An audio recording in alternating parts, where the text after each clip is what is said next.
Hello friend, नमस्कार। आप सब कैसे हैं? आई होप कि अच्छे से होंगे, एंजॉय कर रहे होंगे, साथ में चार्ट ट्रेडिंग जरूर कर रहे होंगे। जैसा कि मैंने कल बैंक निफ्टी और निफ्टी से संबंधित वीडियो मैंने बना भी दिया, बता दिया कि किस लेवल में आपको ट्रेड करना चाहिए। लेकिन फाइनली जो आज है, एक्चुअली 3 इंडेक्स की एक्सपायरी है। ठीक है, आज है ट्रिपल एक्सपायरी। ट्रिपल एक्सपायरी का मतलब ये है, एक तो सेंसेक्स एक्सपायरी है, दूसरा बैंकेक्स की एक्सपायरी है और तीसरा मिड कैप निफ्टी की एक्सपायरी है। तो मुझे पता है कि आप लोग ज़्यादातर लोग जो है तो एक्सपायरी के दिन एक्सपायरी में ही ट्रेड करना पसंद करते हैं। तो मैं आपको बताना चाहता हूं कि आपको एक्चुअली एक्सपायरी के दिन आपको मतलब कैसे ट्रेड करना चाहिए। जैसे कि बहुत से लोग सेंसेक्स को प्रेफर करते हैं, कई लोग जो है मिड कैप निफ्टी को भी प्रेफर करते हैं, और कई लोग क्या है कि उसमें बैंक एक्स में भी शेयर ट्रेड करते हैं, जैसे कि जब उनका प्रीमियम सस्ता हो जाता है। देखिए, तो मैं यहाँ पर डिस्कस करने वाला हूँ आपको सेंसेक्स में कि आप कैसे ट्रेड करना चाहिए। ठीक है, लेकिन उससे पहले मैं रिक्वेस्ट करूँगा कि प्लीज़ चैनल को सब्सक्राइब करिएगा, वीडियो को लाइक करिएगा, साथ में कमेंट जरूर करिएगा। ठीक है, तो यहाँ पर देखिए आपका सिंपल है, ये जो सेंसेक्स है एक बिल्कुल ये भी सेम। देखिए, कोई भी इंडेक्स हो, कोई भी मार्केट हो, सेम एज इट इज काम वही करती है जैसा कि सारे इंडेक्स लगभग करते हैं। ठीक है, हाँ प्लस माइनस थोड़ा बहुत हो सकता है, ऐसा कोई बात नहीं है। लेकिन अगर मार्केट बढ़ेगी तो सभी इंडेक्स बढ़ते हैं, मार्केट घटेगी तो सभी इंडेक्स घटते हैं, जैसे कि आप ये सारी चीज़ें जानते हैं। ठीक है, यहाँ पर क्या है कि मैं बहुत बड़ा ज़्यादा डिस्कस नहीं करने वाला हूँ, ना ही ज़्यादा मैं वीडियो को लंबी करूँगा, बस आपको छोटा मोटा मोटी देख लेना। देखिए, सिंपल बात है इसमें कि यहाँ पर देखिए एक जो ट्रेंड लाइन आपको यहाँ पर एक नज़र आ रहा होगा, आपको हॉरिजॉन्टल लाइन यहाँ पर ड्रा कर लेना है, ये वाली उठाना है हॉरिजॉन्टल लाइन। इस हॉरिजॉन्टल लाइन को यहाँ पर ड्रा करना है आपको। ठीक है, इस जगह में याद रखिएगा, इस जगह में आपको अब आपको कोई भी कॉल की पोजीशन इसके ऊपर ही बाई करना चाहिए। ध्यान रखिए, इसका जो लेवल आ रहा है वो आ रहा है 71,066 का। ठीक है, 71,066 का, इसके ऊपर ही आपको कोई कॉल का पोजीशन लेना चाहिए। वो भी तब लेना चाहिए जब मार्केट यहाँ पर यहीं कहीं खुल करके ऊपर यहाँ सस्टेन करे। ठीक है, ऊपर यहाँ सस्टेन करे या इसके बाद ऐसे ब्रेकआउट करे, तब आपको यहाँ पर कॉल की पोजीशन बाई करना चाहिए। सिंपल बात है, समझ गए।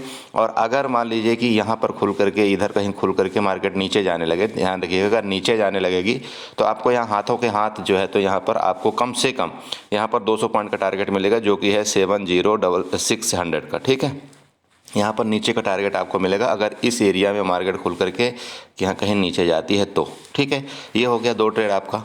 अब तीसरा ट्रेड आपका, मान लीजिए गैप अप खुलती है, गैप अप खुलती है, गैप डाउन खुलती है, मान लीजिए यहाँ पर हो सकता है इतना दूर खुले, तब आपको क्या करना चाहिए। देखिए, अगर गैप अप खुलती है ना तो आपको यहाँ पर एक यहाँ पर रेजिस्टेंस मिलेगा। ठीक है, ये एरिया जो रेजिस्टेंस का काम करेगा, ये वाला एरिया है, सॉरी यहाँ पर जो ये वाला एरिया है ना, ये आपका रेजिस्टेंस का काम करेगा। कितना है? 71,400 का।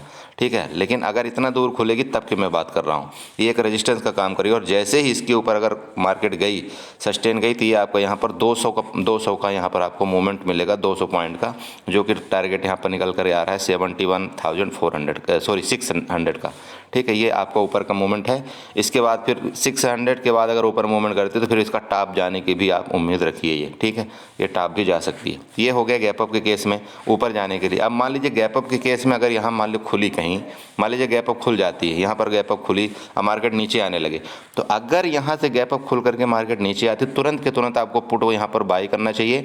और पुट में आपको जो भी टारगेट आपको मिल रहा है ना, वो मिल रहा है 71,066 और 71,000 का। ठीक है, ये आपको तुरंत के तुरंत आपको टारगेट मिलेगा अगर यहाँ 200-300 पॉइंट गैप अप खुल करके मार्केट नीचे आती है तो। समझ गए? अच्छा, अब आप मान लीजिए मार्केट गैप डाउन खुलती है तो आपको क्या करना है। मार्केट गैप डाउन जैसे आप देख रहे हैं, मार्केट यहाँ पर क्लोजिंग हुई, मार्केट यहाँ पर क्लोजिंग हुई। ठीक है, अब गैप डाउन का मतलब हो गया कि 200-300 पॉइंट तो नॉर्मल हो गया सेंसेक्स के लिए। तो मतलब अगर आपका 600 के अराउंड मान लो मार्केट कहीं खुलती है, ठीक है, तो आपको थोड़ा वेट करना है। मान लीजिए गैप डाउन खुल करके मार्केट ऊपर जा सकती है, इस चीज़ का ध्यान रखें। तो यहाँ पर आपको कैंडल स्टिक पैटर्न देख करके आपको ट्रेड करना है कि यहाँ पर क्या मार्केट कर रही है। अगर मार्केट ऊपर जाते हैं तो यहाँ पर आपको कॉल बाई करना चाहिए, आपको तुरंत यहाँ पर 200 से 300 पॉइंट आपको ऊपर की तरफ मिलेंगे। ठीक है, और अगर मार्केट इस जगह से ये वाला जो एरिया इसका ब्रेकआउट करके नीचे जाती है तो फिर आपको दोबारा यहाँ पर 70,200 का टारगेट आपको देखने को यहाँ पर मिलेगा। ठीक है, तो इस तरह से आपको सेंसेक्स में ट्रेड करना है। अब हम डिस्कस करते हैं मिड कैप निफ्टी में, क्योंकि मिड कैप निफ्टी को ज़्यादा लोग प्रेफर करते हैं, राइट। तो यहाँ पर सबसे पहले हम इसको डिलीट करते हैं, चलते हैं मिड कैप निफ्टी में। ओके, तो देखिए जैसे जैसे कि मैंने बताया सिमिलरली सभी चीज़ का सभी इंडेक्स का बिल्कुल सिमिलरली चार्ट हो रहा है इस समय, तो उस हिसाब से आपको ट्रेड करना है। अब देखिए सिंपल है, इसमें भी एक रेजिस्टेंस के ऊपर जस्ट मतलब रेजिस्टेंस के पास ही मार्केट ने क्लोजिंग दिया है। अगर आप यहाँ पर देखते हैं तो ये एक रेजिस्टेंस है, इसके लगभग नज़दीकी क्लोजिंग दिया है। तो सिंपल बात है, अगर मान लीजिए रेंज में खुले, ये रेंज हो गया, रेंज में खुल करके ऊपर ब्रेकआउट करे तो आपको कॉल लेना चाहिए। आपका यहाँ पर टारगेट जो निकल करके आ रहा है, ये आ रहा है हाथों हाथ, मतलब तुरंत के तुरंत आपको यहाँ पर मिलने वाला है 285 का ये ऊपर का टारगेट आपको यहाँ पर मिलेगा। ठीक है, 285 जो मार्केट ने क्लोजिंग दिया अभी पर यहाँ पर 185। तो अगर मार्केट यहाँ पर रेंज में खुल करके मार्केट ऊपर जाएगी तो आपको ये वाला टारगेट यहाँ पर इसको देखने को मिलेगा। ठीक है, समझ रहे हैं, ये ऊपर का टारगेट मिलेगा। इसके बाद अगर 10,285 को ये क्रॉस करती तो फिर आपका ये 10300 का भी टारगेट यहाँ पर आपको मिलेगा। ठीक है, ये तो हो गया ऊपर जाने के केस में। अब मान लीजिए यहाँ पर नीचे जाती है, तो जैसे रेंज में खुली मार्केट नीचे गई तो आपको यहाँ पर दिख रहा होगा मार्केट कहाँ तक जाएगी है। तो आपको ये जो दिख रहा है मार्केट कहाँ तक जानी चाहिए, जो रेंज में यहाँ पर दिख रहा है ना खुला हुआ, इसके बाद यहाँ तक मार्केट ये वाला ये जो एरिया है यहाँ पर चूँकि यहाँ पर सपोर्ट क्रिएट है। ठीक है, और यहाँ पर क्या बैठे हुए हैं, यहाँ पर जो कॉल वायर है ना, यहाँ पर इनका एसएल क्रिएट है। तो मार्केट यहाँ तक जाएगी रेंज में खुल करके, यहाँ तक नीचे जानी चाहिए, जो कि एरिया आपका यहाँ पर आ रहा है 10100 का। ठीक है, तो यहाँ पर नीचे का टारगेट आपका यहाँ खुल करके आ रहा है। राइट, अब मान लीजिए market gap up gap down के केस में आपको क्या करना है। अब यहाँ पर मान लीजिए गैप अप खुल गई, यहाँ पर इधर खुल गई, इधर खुल गई, तो आपको क्या करना है, थोड़ा सा आपको वेट करना चाहिए मिड कैप निफ्टी में। ठीक है, आपको वेट करना चाहिए, यहाँ पर देखना चाहिए कि मार्केट क्या कर रही है। अगर मार्केट यहाँ खुल करके नीचे आती है तो आपको ये वाला टारगेट मिलेगा, सिंपल बात है। अगर मार्केट यहाँ पर खुल करके गैप डाउन खुल करके ऊपर जाती है तो आपको ये टारगेट मिलेगा। गैप डाउन खुल करके नीचे आती है तो आपको यहाँ पर कल का लो टारगेट मिलेगा। गैप अप खुल करके मार्केट ऊपर जाती है तो ये टारगेट मिलेगा, सिंपल बात है। ठीक है, तो इस तरह से आपको ट्रेड करना है। दोबारा बोल रहा हूँ, एक लॉट से ज़्यादा आपको ट्रेड नहीं करना है, एक लॉट में ट्रेड करिए। हाँ, जब आपको लगता है ना कि बड़ा मूवमेंट आएगा तभी आपको यहाँ पर अपना लॉट साइज को बढ़ाना चाहिए। राइट, इस चीज़ का थोड़ा सा प्लीज़ ध्यान रखें। ओके, अब नेक्स्ट यहाँ पर देखिए ये है बैंक एक्स का चार्ट। ठीक है, बैंक एक्स में सेम जैसे आपने बैंक निफ्टी में ट्रेड करा है, आपको मैंने बैंक निफ्टी की वीडियो में बताया, आपको सेम बैंक एक्स में भी ट्रेड करना है। सेम उसी तरह का सिमिलरली चार्ट बनेगा। बस बैंक एक्स में आपको ध्यान देना है, यहाँ पर मैं शायद बैंक निफ्टी में एक ट्रेंड लाइन बताना भूल गया था। आपको यहाँ पर एक ट्रेंड लाइन ड्रा करना है। बैंक एक्स में क्या करना है, आपको यहाँ पर एक ट्रेंड लाइन उठाना है, ये वाली देखिए ट्रेंड लाइन उठा करके इसका जो हाई है ना, ये मार्क, इसको हाई करके यहाँ पर आपको इसको मार्क आउट करना है। ये आप बैंक निफ्टी में भी कर लेना। राइट, अब यहाँ पर इसको जो ये हाई किए हो, इसके बाद यहाँ पर इसमें एक आप हॉरिजॉन्टल लाइन ड्रा कर लीजिएगा, ये वाली, हाँ ये वाली हॉरिजॉन्टल लाइन। ठीक है, और जैसे कि मैंने आपको बताया है कि बैंक निफ्टी का ये जो रेंज है ना, बैंक निफ्टी का ये जो रेंज था, ये दोनों रेंज थे ना बैंक निफ्टी के, सेम आप देखेंगे बैंक निफ्टी का ये जो रेंज था, अब सेम इसी तरह से आपको ट्रेड करना है। अगर इसको ब्रेकआउट किया, यहाँ पर देखिए सिंपल बात है, अगर आप यहाँ पर देख रहे हैं 53957 और 54, मतलब यहाँ पर आपको देखिए यहाँ पर 54013, इसको अगर ब्रेकआउट करता है तो मार्केट क्या है कि आपका 54,200 एंड 54,400, ठीक है, ये ऊपर जाने का ये पक्का दम रखेगा, क्योंकि यहाँ पर ये रेजिस्टेंस का काम करेगा। ध्यान रखिएगा, मार्केट हो सकता है यहाँ तक जाए, इसके बाद यहाँ से रिटर्न आ जाए। ठीक है, तो इस तरह से कुछ यहाँ पर आप ट्रेड करना है। ठीक है, ऊपर जाती है तो आपको यहाँ पर ये काम करना चाहिए। तो समझ गए आप यहाँ पर क्या करना है। जैसे मान लीजिए कि मार्केट यहाँ खुली, यहाँ से ऊपर जाएगी, हो सकता है यहाँ का रेजिस्टेंस लेकर के मार्केट नीचे आए। ठीक है, इस चीज़ का ध्यान रखें। अच्छा, अब मान लीजिए नीचे मार्केट आती है तो आपको क्या करना चाहिए। देखिए नीचे सिंपल बात है कि अगर मार्केट मान लो कि यहाँ पर नीचे आई, जैसा कि आप देख रहे हैं, इसमें मैंने बताया था आपको बैंक निफ्टी में भी कि अगर इसके नीचे किसी भी टाइम मार्केट आती है, अगर रेंज में खुल करके मार्केट नीचे आएगी तो आपका यहाँ पर बैंक एक्स का जो टारगेट मेरे को दिख रहा है वो है 53 और 400 का। ठीक है, ये नीचे का टारगेट है। कब, जब रेंज में खुल करके मार्केट नीचे आएगी। दोबारा बता रहा हूँ, रेंज में खुल करके अगर मार्केट नीचे आएगी तो आपका यहाँ पर टारगेट 53,400, 53,300 मतलब 500 का दिख रहा है। यहाँ पर आपको लगभग 150 से 200 पॉइंट का आपको यहाँ पर तुरंत के तुरंत आपको टारगेट यहाँ पर मिलेगा। ठीक है, ये हो गया रेंज में खुलने का केस। अब मान लीजिए गैप अप गैप डाउन, तो सिंपल बात है दोस्त, अगर गैप अप मार्केट खुलती है तो ये आपका ये रेजिस्टेंस वाला काम करेगा, इसका ध्यान रखेंगे। इसके ऊपर ही आपको कोई कॉल का पोजीशन फिर लेना है अगर मार्केट गैप अप खुल गई तो। ठीक है, और अगर मार्केट मान लीजिए गैप अप खुल करके नीचे आती है तो ये जो अपना कल वाला एरिया है, यहाँ तक इसको फिलअप करके फिर मार्केट ऊपर जा सकती है। यहाँ ध्यान रखिए, इधर खुल करके इधर फिलअप करके फिर मार्केट ऊपर जा सकती है।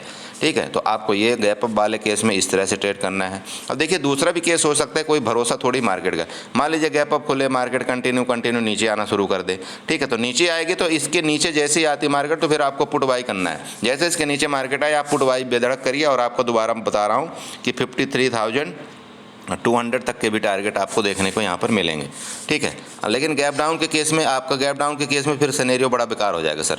यहाँ पर देखिए, अगर मान लीजिए इतना यहाँ पर खुली गैप डाउन के, तो आपको यहाँ पर फंसा देगी मार्केट, फिर यहाँ पर ऐसे भी जा सकती है, यहाँ पर ऐसे भी जा सकती है। तो अब यहाँ पर कैंडल का देख लीजिएगा आपको किस हिसाब से क्या परफॉर्मेंस कर रही है। अगर मान लीजिए इधर कहीं खुल करके ऊपर गई तो आपको कॉल बाई कर लेनी चाहिए, आपको यहाँ तक का टारगेट मिलेगा। अगर यहाँ पर खुल करके नीचे गई तो आपको पुट बाई करना चाहिए, फिर आपको 53,400 तक का टारगेट यहाँ आपको मिलेगा। तो ठीक है, तो इस तरह से आपको क्या करना है, बैंक एक्स में ट्रेड करना, और सेम इसी तरह से आप ना ट्रेंड लाइन ड्रा कर लीजिएगा किसमें, बैंक निफ्टी में।